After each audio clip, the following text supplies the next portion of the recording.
Okay. Welcome everyone to our second in the series of October Outreach, sponsored by St. Mary Swanee, the Ayers Center for Spiritual Development. For those of you that don't know, we are located in Swanee, Tennessee, a little tiny but sacred speck on the map of Tennessee in the southern part of the Cumberland Plateau. We are literally located at the edge on a bluff called New Hope Bluff, and I can look over my computer and look at this beautiful view of the bluff. And we hope that one day that you'll be able to join us in person after you come to us online. My name is Mary Beth Best. I am the Director of Programs here, and it is a privilege to be with all of you today. Thank you for joining us. Couple of housekeeping things before we move into the program.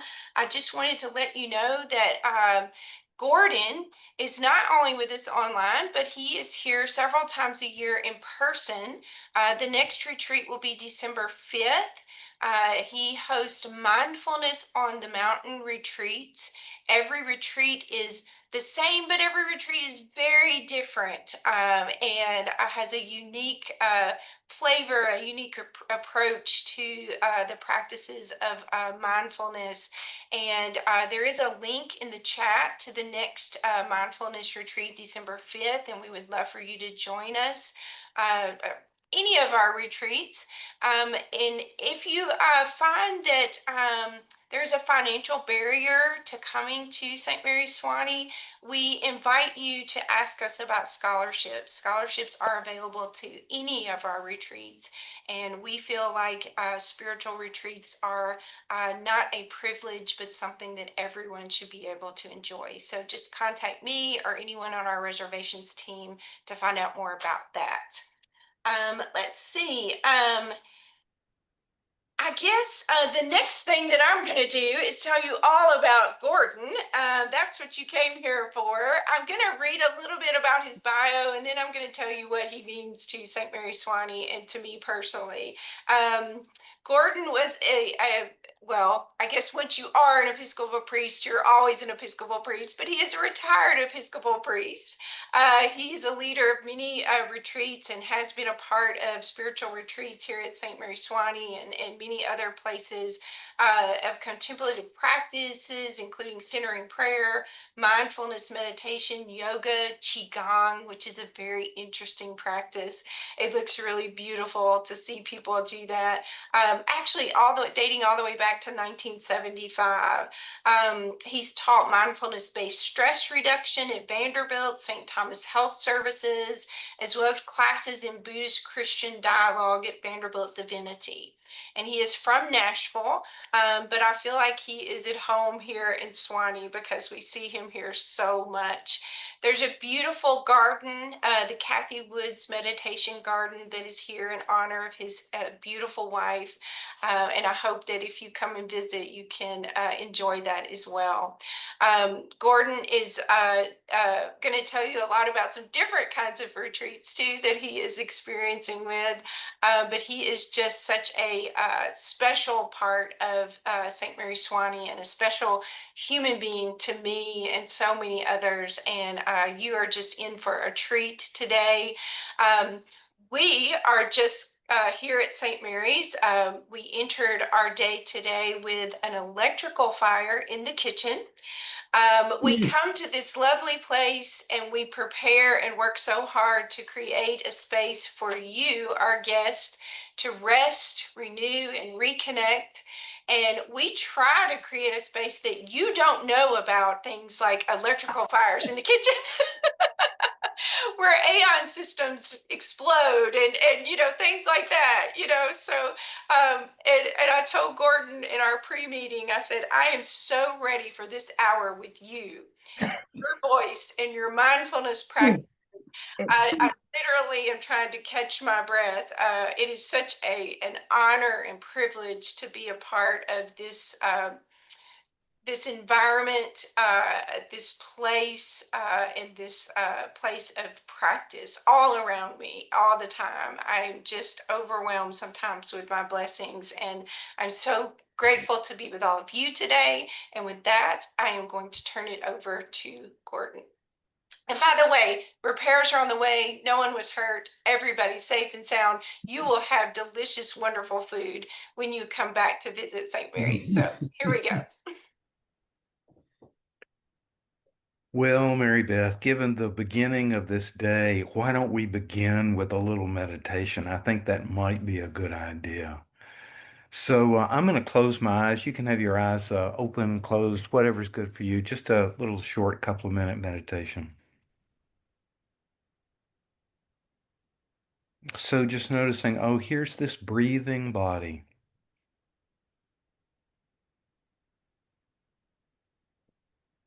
and inviting this breathing body to sink and soften into the support of your seat.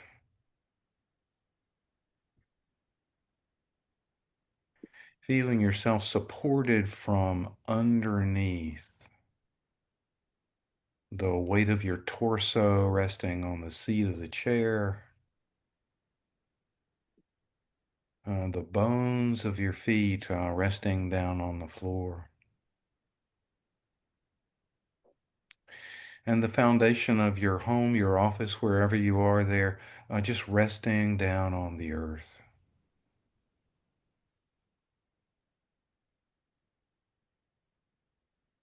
Resting down on the earth, resting back in the breathing. And see what would like to relax. Noticing where in your body there might be any um, gripping, holding, bracing, and simply by shining the light of awareness on this space or these spaces, just watch and see what happens.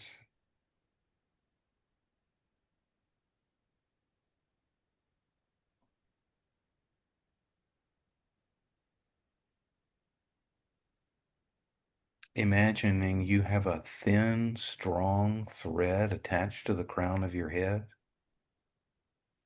and that thread just is lifting up into the sky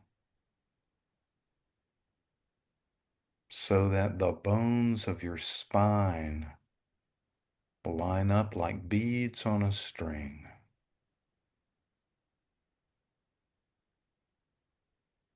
one on top of the other.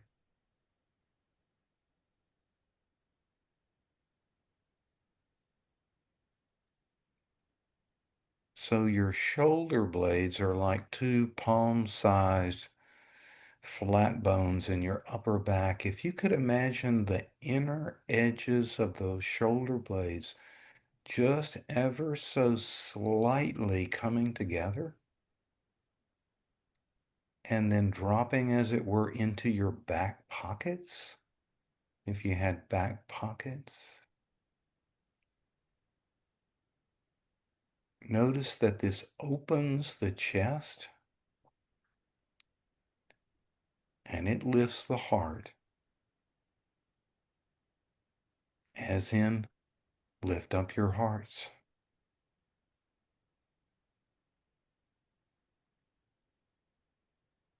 Finally, simply be aware of the space around you, the space in front of you. For Mary Beth there, it goes out for miles and miles and miles, her view. And the space behind you, it also goes for miles and miles and miles. The space to the left goes for miles and miles. And the space to your right, it goes for miles and miles. So there's this whole universe of outside space, but there's also a universe of space inside the body. The body's mostly space, mostly water and space. So letting the inside space of the body and the outside space be one space interpenetrating.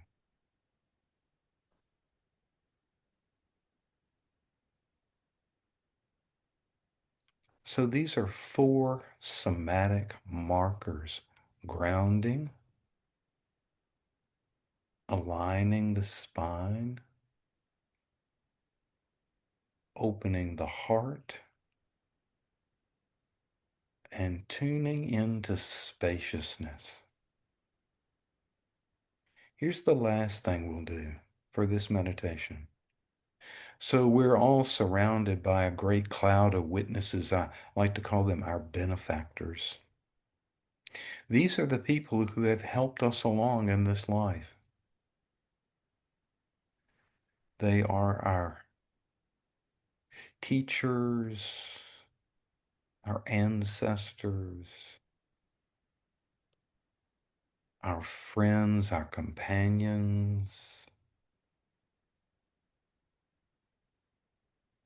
our pets, our horses, cats, dogs. There's so many on the other side, as it were, and so many on this side. And see all these benefactors simply looking upon you with unconditional support. They see truly deeply with you, into you, through you, and they see your original goodness.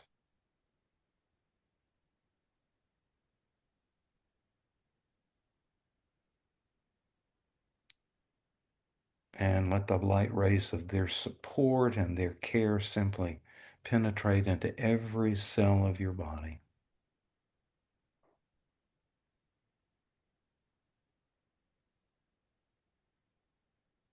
receiving their blessings.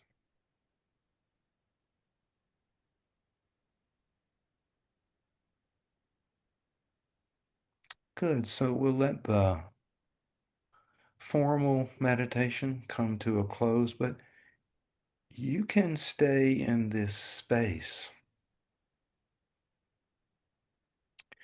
and simply let the words I offer be like raindrops falling on the ground. So Mary Beth mentioned this first week in December retreat, weekend in December. We always have the first weekend in December and the first weekend in May for these Mindfulness on the Mountains retreat. The content of this new retreat will be meditating with the divine feminine. This is a reprise of a course that I did for Vanderbilt for their lifelong learning program. And it's more than that because I'm with my pals, Kenneth Robinson and Ryan Black. Ryan is my Tai Chi teacher, and Kenneth is my kirtan partner. And so we weave together our own special offering of devotion and meditation and music and movement. So we love doing these retreats. So if you're free, uh, I know Barbara's often there. Beth and George are able to come sometimes. Jennifer, thank you, thank you. And I want to do a shout out for my old buddy Jennifer Michael. Jennifer teaches at the university there and is a friend of decades now, many decades, and I'm so grateful for your presence, Jennifer. Um, I've been doing retreats of one form or another for a mere 53 years. It's a little bit of a long time. But I recently did a retreat at St. Mary's with Mary Beth's help, with two colleagues of mine. One, a pastoral counselor from Kansas City, and another friend from the Tibetan community here in Nashville. And we did something called Dark Retreat. And I want to talk with you today about Dark Retreat. I'm curious to just to see your hands. Any of you ever even heard of Dark Retreat before? Yeah, I imagine this would be a little bit um, new. So I've done 53 years of retreats and I've never done anything quite like this. Rumi, Jalaluddin Rumi, he's a contemporary of St. Francis of Assisi. He says, Rumi, great Sufi poet, he says, silence is the language of God. Thomas Keating, more contemporary, recently deceased, said, silence is God's first language. They're pointing at the same thing. So I've been hanging out in Christian contemplative spaces.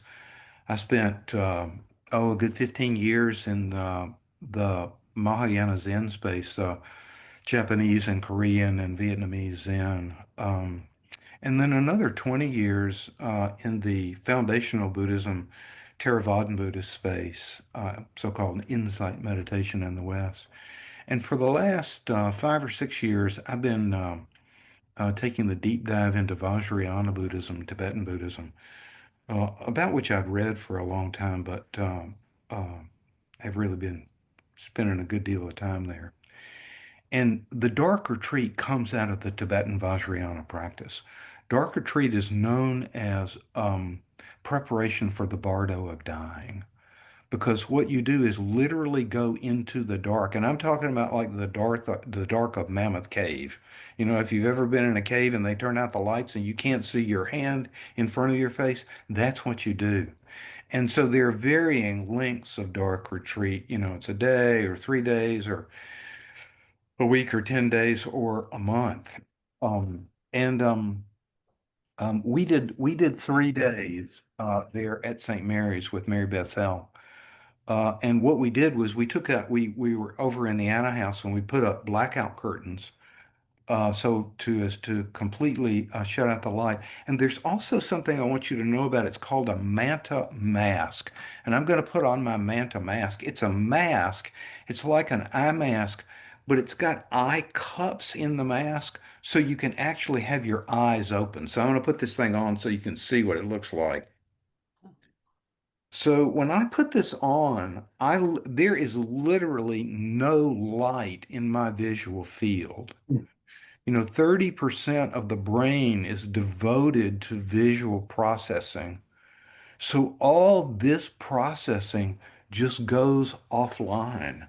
And so you're literally a blind person for however long you're in dark retreat. So I was there in my room on the second floor of Anna House. And it was that week, if you live in Swanee, when there was all the rain, So there was all that rain on the tin roof of the Anna House, which was just really pretty magical. It was great. Now, this is not for the faint of heart. I want to tell you, my old buddy Tom Ward, he of Centering Prayer fame there in Swanee, said, Gordon, I'm not really sure I'm ready for this. So there are people who come into dark retreat with no meditative experience. And what usually happens for those folks is that they white knuckle their way through the experience. This is also something that has shown up in the world of professional sports. There are famous athletes who have found dark retreat helpful for their lives and their sporting lives. I did a week-long retreat. I actually did it as you are today by Zoom with two teachers, Robert Thurman and Andrew Holacek. You may know Robert Thurman as the father of Uma Thurman, the actress. Okay, but Robert Thurman is one of the great figures of bringing Tibetan Buddhism to the West. He teaches at Columbia University, and he and Andrew Holacek. Andrew Holacek is a really interesting character. He is a 50-year Tibetan practitioner. He's also an oral surgeon, so he knows a lot about pain. And he has done two 3-year extended retreats. That's a thing in the Tibetan world is like, you think about an 8-day centering prayer retreat. These folks go on retreat for three, count them, 3 years, right? He's done two of those. So he's got a lot of deep practice. And he's particularly interested in dark retreat, and he's writing a book on it now. He's got a lot of fine books about dream and sleep yoga, which are a thing in the Tibetan tradition. And so I did this week-long retreat with them by way of Zoom called Preparing for Dark Retreat. And and Andrew says that the first couple of times that he did it, it was his word was crushing, that it was a crushing experience. Now, most people wouldn't sign up probably for, thank you very much, a crushing experience. It may say something about my inherent masochism, but I've been curious about this. By the way, I did a 24-hour dark retreat here at home just to kind of test drive this space. And once I'd done 24 hours, I thought, oh yeah, I'm in for the 3.5 days.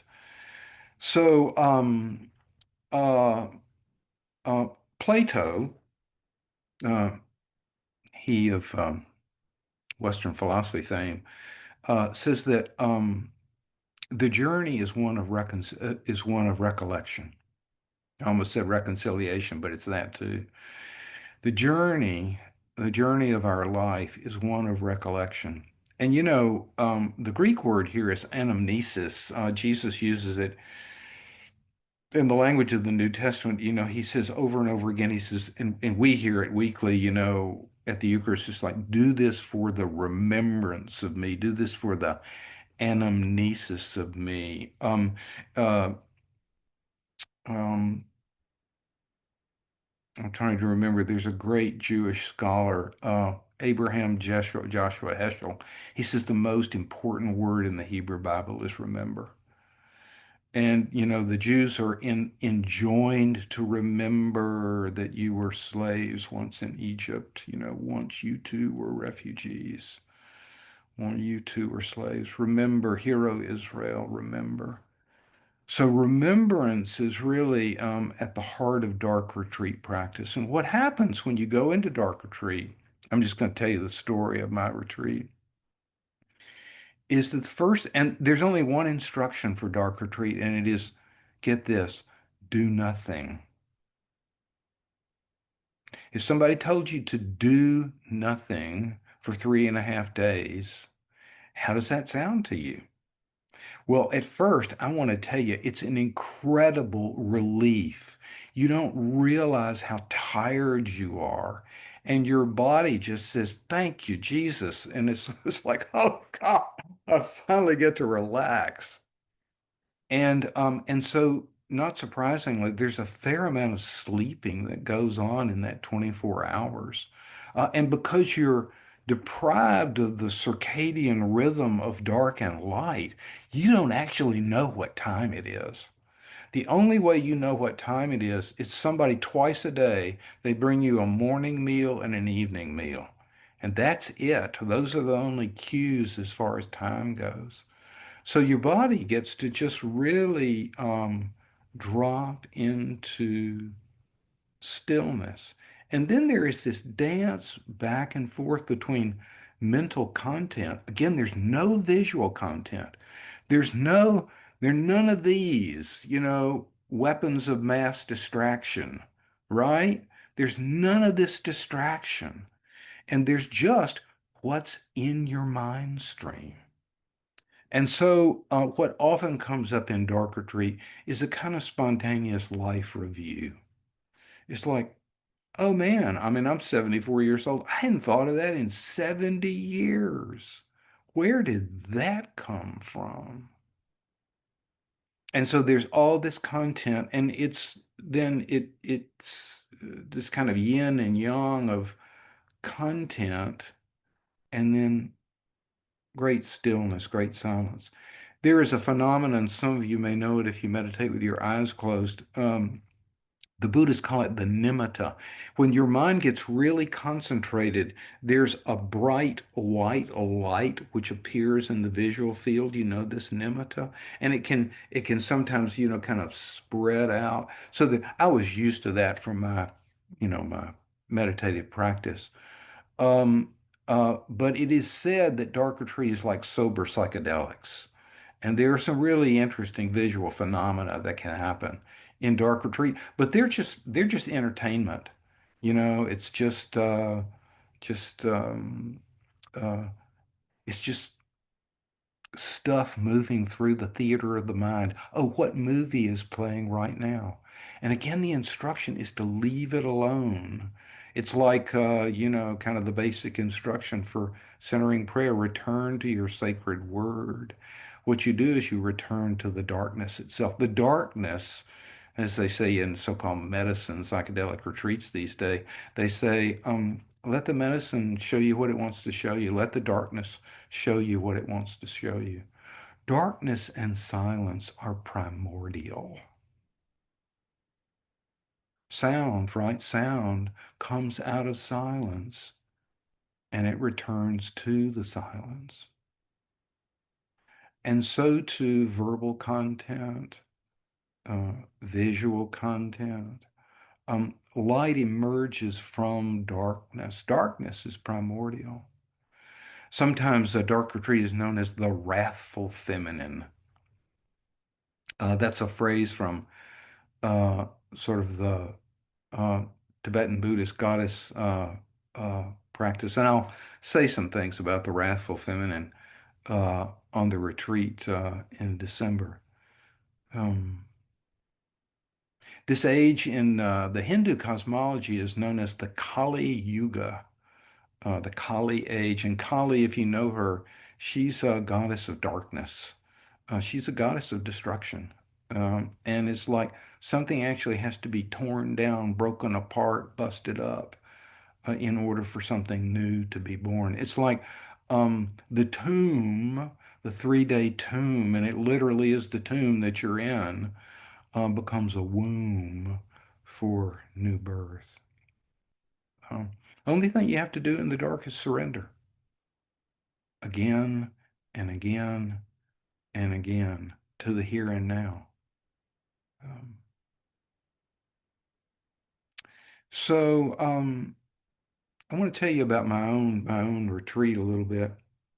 Pretty early on, that the line of Jesus from Matthew 6, chapter 6, verse 6. But whenever you pray, go into your closet, go into your inner chamber, go into your dark space and shut the door and pray to the language of the New Testament is Father who is in secret, and your Father who is in secret will reward you.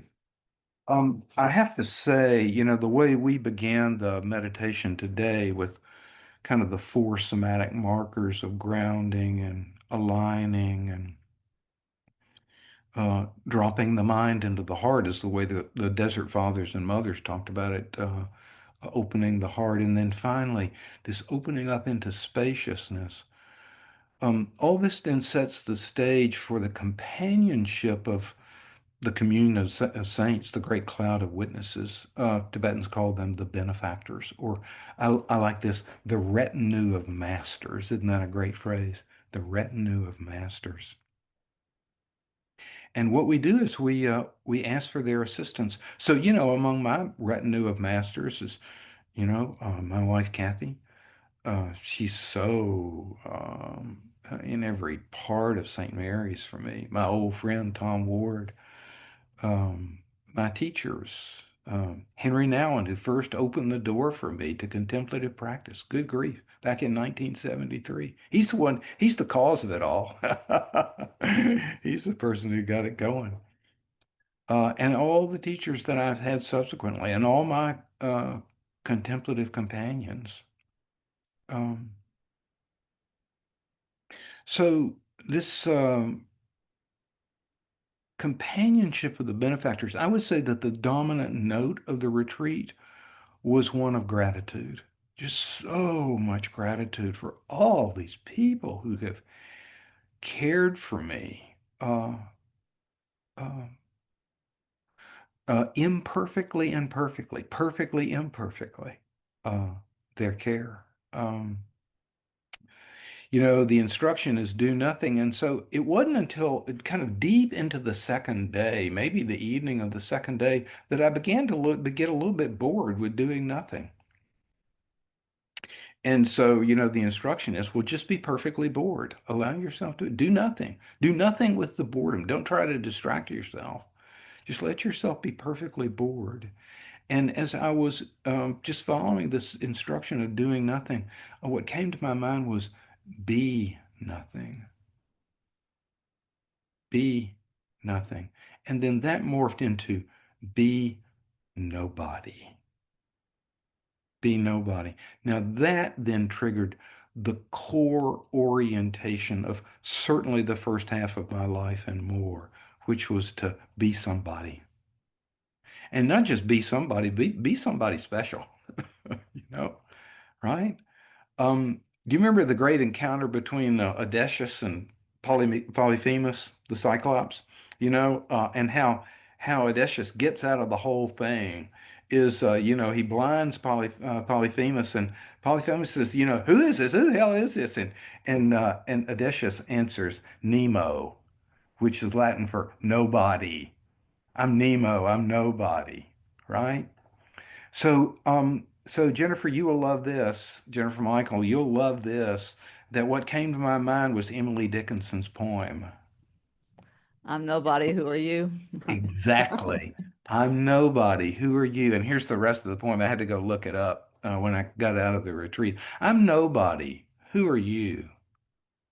Are you nobody too? Then there's a pair of us. Don't tell. They'd advertise. How dreary to be somebody, how public, like a frog, to tell one's name the livelong June to an admiring bog. What a voice, right?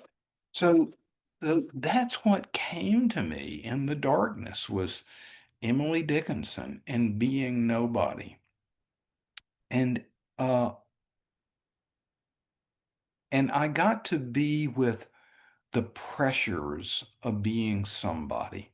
And by the pressures, I think this is the great gift. Some of you have heard me say this maybe many times before. The great gift of Buddhist meditation to the West is its focus on the body. Unfortunately, ironically, paradoxically, here's Christianity, which is this incarnational religion. Incarnational, embodied. Incarnate means in meat, this meat body. Um, we're a long way from comfortability with the body and the sexual body.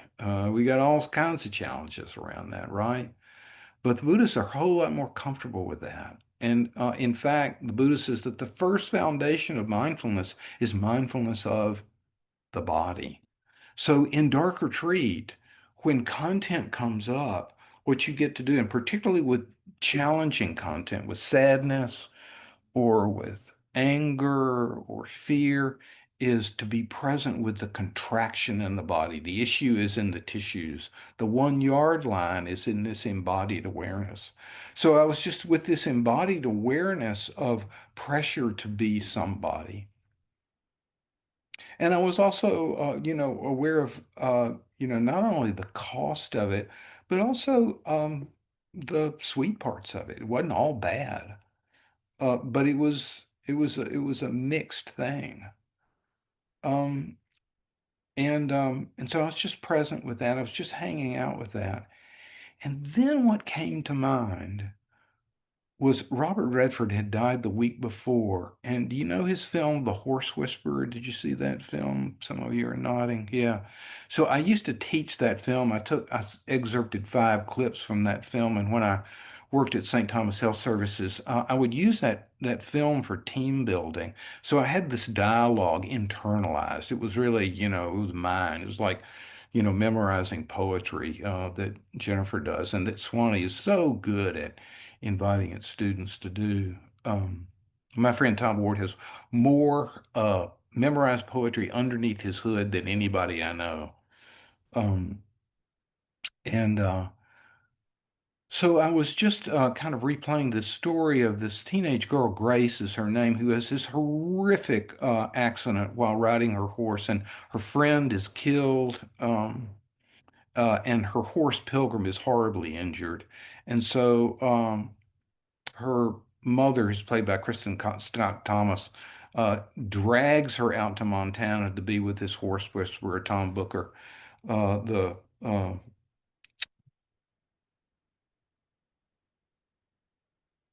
guy who's going to work with Grace. And uh, Robert Redford as Tom Booker has this, it's like the best of therapy. He knows when not to pursue, when to give somebody a lot of space. He knows how to be intimate when intimacy is on offer.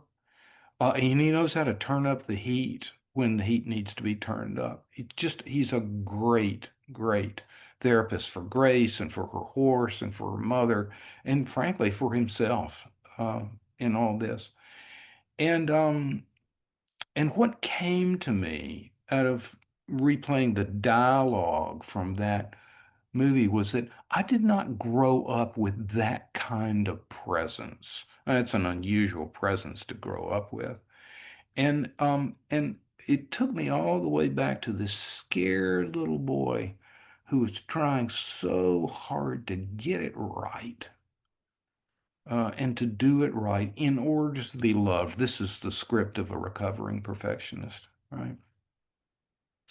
And just to have that young one held in this womb of compassion of the darkness.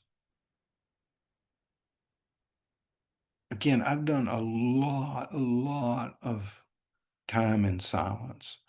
But this took me deeper, more deeply than anything else ever has. And so it was correspondingly more healing. Andrew Holacek likes to say that dark retreat is as hard as you are. If you're, real constricted, um, dark retreat is gonna uh, it's gonna address you in the places of your constriction. Um, you come to the dark to die. It's preparation for dying. It's so simple. Just die. No big deal. I realized this consciousness, because you don't have the visual stimuli. This consciousness is going to leave this body someday, and it will go on. There's a professor at the University of Virginia, which was my undergraduate school, named Bruce Grayson. He's a professor emeritus of psychiatry and neurobehavioral sciences there, and he has studied near-death experiences for more than 45 years, and he's one of the world's leading experts on their science and significance. His book called After. And he started out as a scientific materialist. I mean, it's like he was very skeptical of these near-death experiences and these experiences of children who remember past lives. That's been a big deal of the research there at UVA.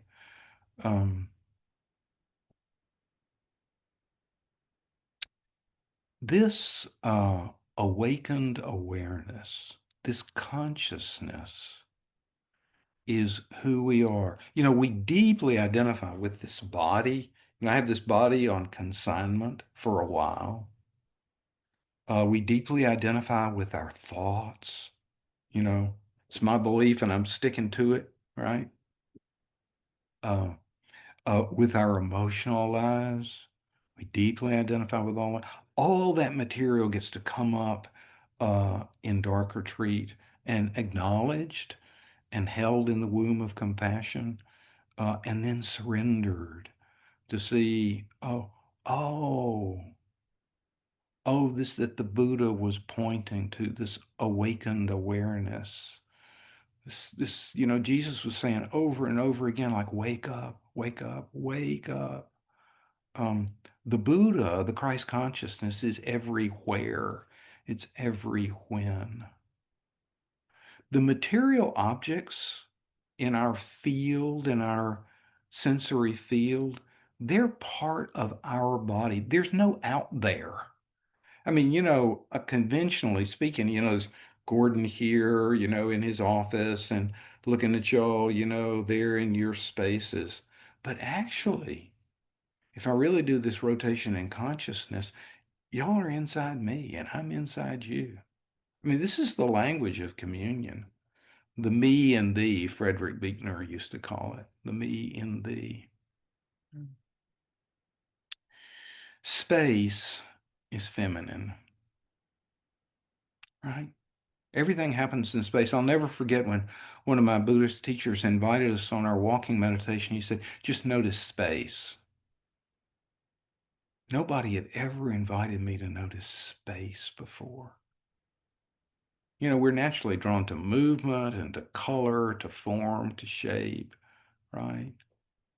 Uh, just notice the space around your computer. You can be aware of both my picture on your computer, but you can also, if you soften your eyes and sort of, as it were, back out, kind of have a panoramic perspective, you can realize, oh, yeah. It's like Mary Beth said, there's the whole valley out there, over her computer. Dark is homologous to emptiness. And emptiness does not, in Buddhist language, mean void. It actually means the fullness, the space that's holding everything.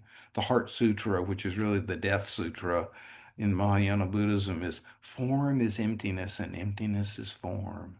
Form is always emerging from the ground, we would say, from the divine origin. And it's coming back to the ground. Before there was an electrical fire this morning at St. Mary's, there was just the ground, and then there was an electrical fire which emerged out of the ground, and then, it's receded back into the ground now, right? And that's just going on all the time. Emptiness really means fullness, and dark retreat is really an opportunity for you. So many people come out of dark retreat, and when they come into the light again, they just begin to weep. And they'll say things like, I didn't know there was so much love in there. Yeah.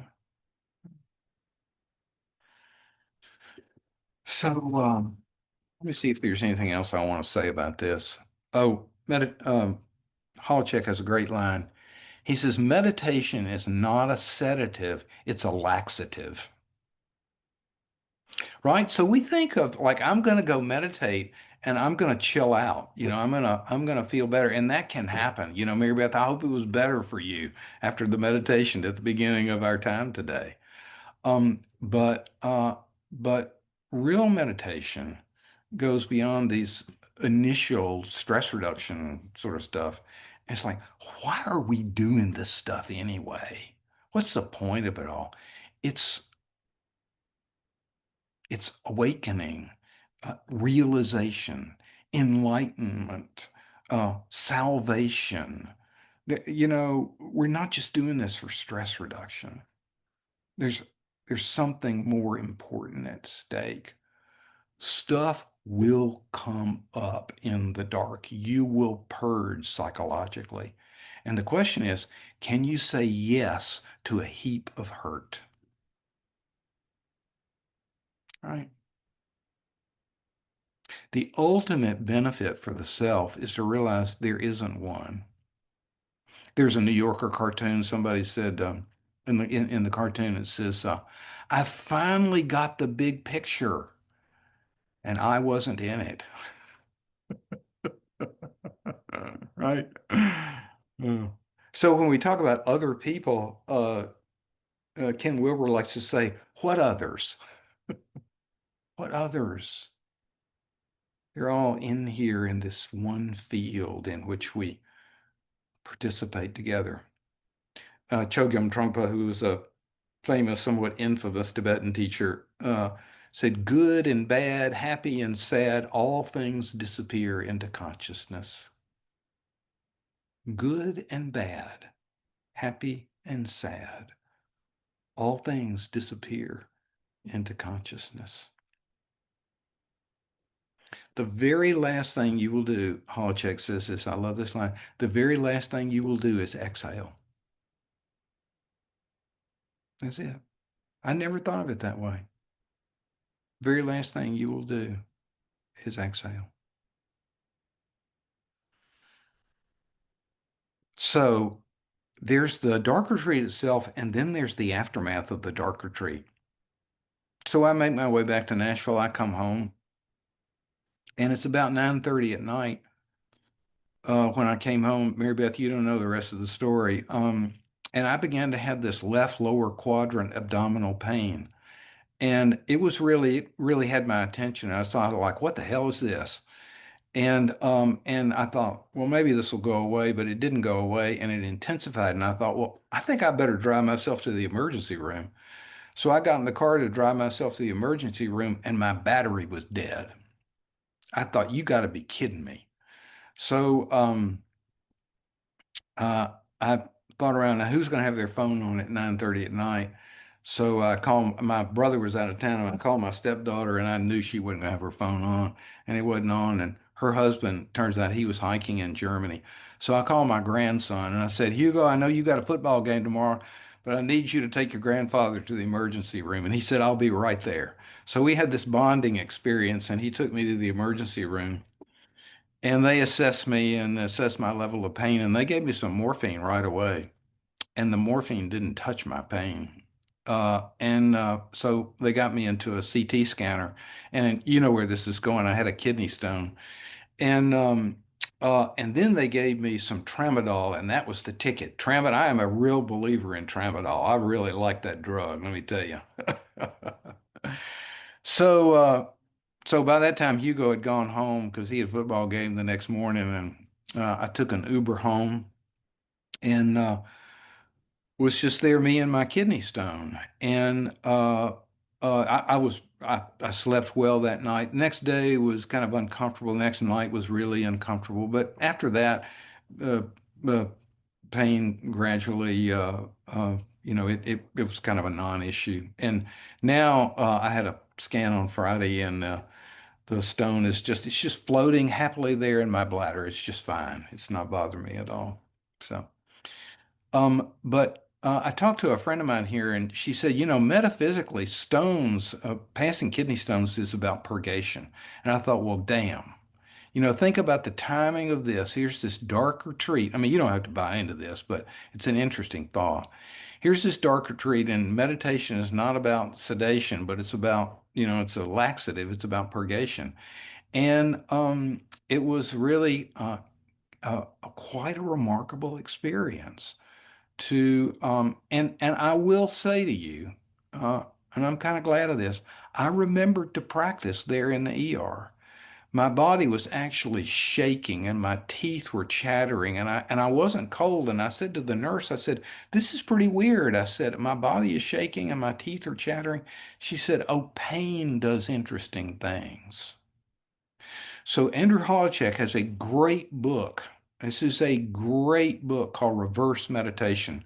And he's talking about what he calls industrial strength meditation, which is working with pain, psychological pain, as well as physical pain.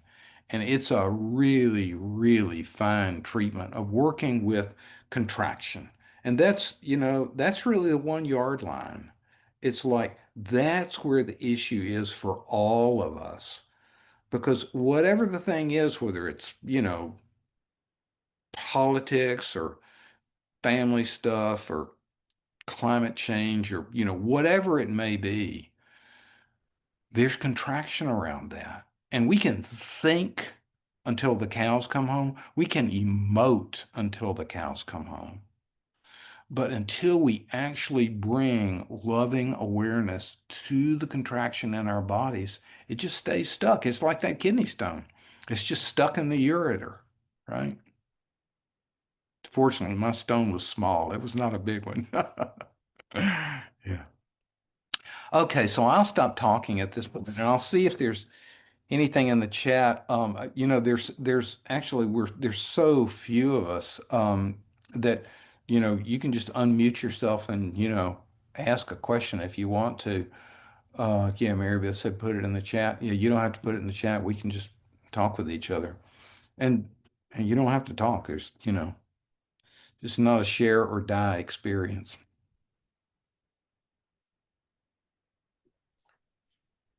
Gordon, my name's Richard. I don't show up on the screen because we're sharing a space here together. But I design Japanese gardens. And in Japanese gardens, it's the dynamic play between positive and negative spaces. Mm. And the end result is something that is serene and absolutely beautiful. So it's a balance between those things when you do it right. So I can really appreciate your sentiment on that. Mm. This this share resonates with me so strongly. I don't know, Richard, if you know the Japanese garden at Cheekwood by any chance. Do you know that garden? Doesn't ring a bell. It's here in Nashville. It's at Yeah. a sort of botanical center here in Nashville. Kathy and I, my wife and I, were married in that Japanese garden Oh, at Cheekwood nice. because we like it so much. It's just a beautiful space. And then the shoji gates there at St. Mary's were specifically designed because of Yeah. Kathy's love of things Japanese. Yeah, yeah. I did a workshop at St. Mary's on the spirituality of Japanese gardens and Ah. why they are spiritual and how you can manifest that in your own space. So yeah, I'm a big fan. Yeah. People asked me if there was anything interesting that happened visually during the dark retreat, and I said, my experience was it was like looking at a Japanese landscape in the fog. Mm. The fog was just kind of lit up by the light, but the backdrop was this Japanese landscape. It's so interesting that you're sharing this. Yeah. Mm. Mm. Well, I have something to ask. I can't imagine that you have a mindfulness retreat with people who supposedly are going to do Tai Chi and other things. How can you do that and do a dark retreat?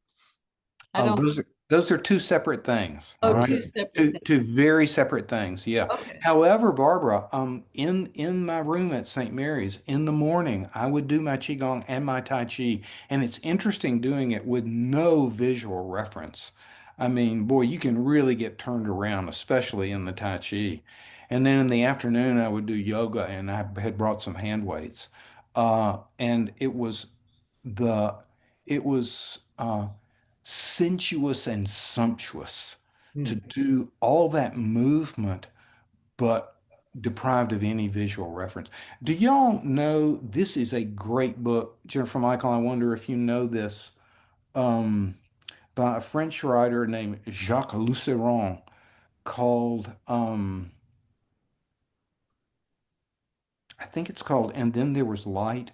It's about a French boy who was blinded in a schoolyard accident. And this was prior to World War II. And he became a part of the French resistance. And he had such intuitive powers that he could smoke out who the Nazis were who were trying to infiltrate the French resistance. This is a beautifully written book by a blind man. Yeah. Wow. Oh, Wow. And Wow. then there was Light, Jacques Luceron. there's that. Yeah. Ooh. Jennifer Pereira here. I just wanted to quickly join in. Gordon, your book, What Christians Can Learn from Buddhists About Suffering, has been one of the most profound books Mm. to me, really, of my whole life. Oh my God. Really deeply meaningful. And when I saw that you were going to speak today, I was like, oh my God, Gordon Peerman. I just, like, you're the biggest He's celebrity somebody. to me. So I just wanted to say, I didn't mean to tear up, but I just feel so grateful to have spent this hour with you. Jennifer, I'm so glad to meet you, and come see me sometime. I'd love to talk with you. Yeah, yeah, Thank you. yeah.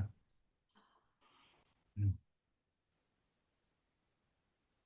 Well, I had hoped that some of my college students would show up for this, but college students. Big They they don't know what they're missing, but I want to thank you so much. This dark retreat sounds just fascinating. I don't know if I would be up for it, but the way you describe it is really compelling.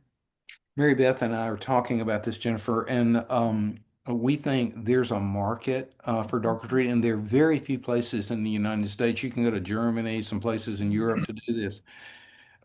We think there's a limited, but there is a market. We would only do, 3 or 4 people at a time doing this. Mhm. And people would need to have some preparation and there would be kind of pre and post and all that. But I think that it's something that could be a real addition to the offerings at St. Mary's.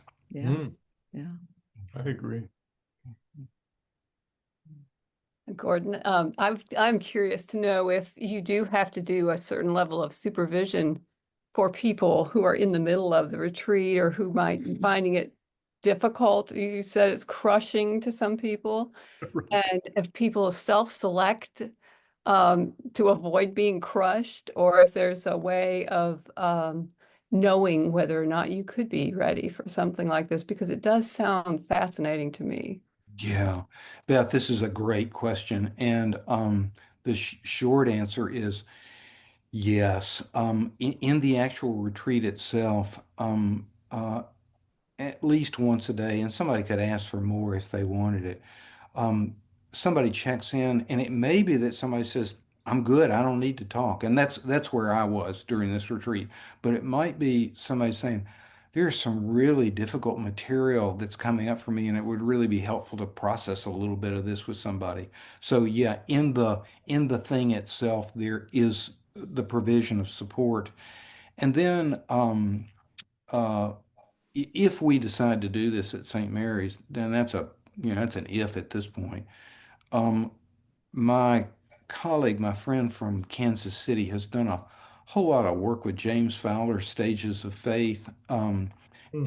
and has done a good deal of kind of pre and post instrumentation. And I think we would probably use something like that. Yeah, you just don't want to throw people into the deep end on this. Yeah, yeah. Yeah, I was aware of that. I mean, as an 8-day centering prayer retreat, we have check-ins so that Yeah, people can. precisely.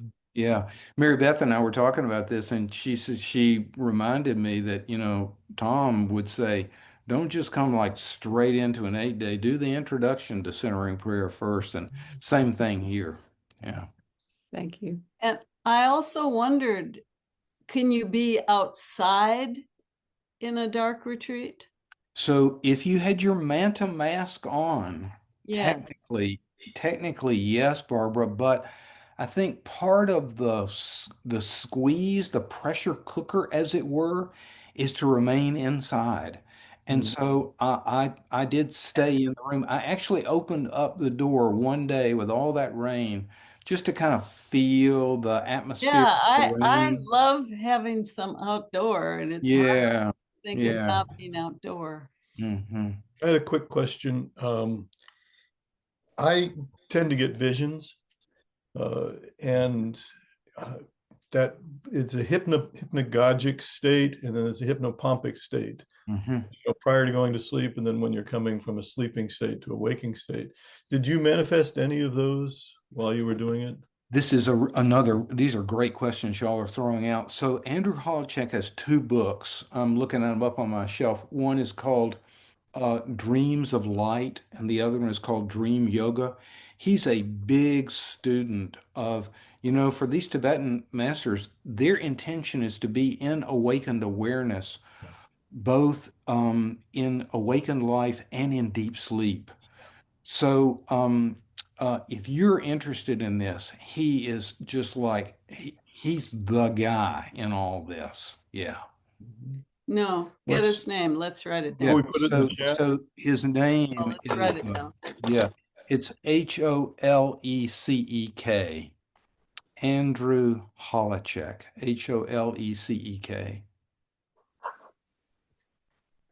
And he's in the process of publishing his book on Dark Retreat. He said he was doing a month long, get this, a month long dark retreat. And he said the book came to him as you're talking about visions, as just a download. It was like Mm. the whole thing just wrote itself. Yeah. And when he came out of the dark retreat, he just wrote it all down. You know, Mozart said that music came to him like this. Beethoven, you know, these remarkable artists, that these are non-ordinary phenomena. Yeah. Hmm. Yeah. Well, thank you. Yeah. You're welcome. Well, Mary Beth, I know it's quitting time. I know I've gone over time here. So Great. really, Time. thank y'all so much for showing up today. Thank you. Thank you. We'll be here next week, same channel, and our very own Kara Lassen Oliver, our executive director, will be here next week. She has a plethora of practices herself, and she will be leading our Zoom meeting next week. Same channel if you want to come and join us. So thank you, everybody. Thank you very much. Thank you, guys. Thank you Thanks, all. Gordon. Thank you, Good to see y'all. Gordon. Good to see you.